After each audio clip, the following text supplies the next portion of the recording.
ហើយសម្រាប់អក្សរកោយើងសរសេរដោយតកទេចាំបងប្អូនមើលតាមខ្ញុំមួយ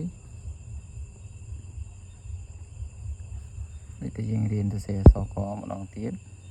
ខុសត្រង់តែយើងដាក់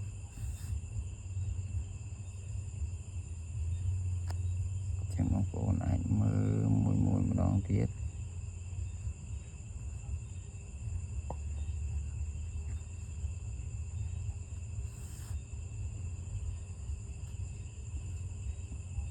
ចឹងសម្រាប់អ្នកដែលទើបរៀនសរសេរអាចមើលមួយបាន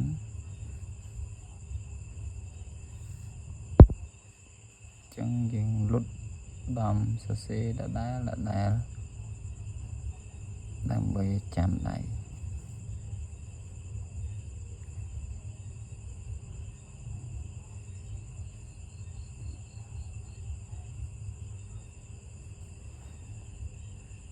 ចឹងនេះអក្សរកោ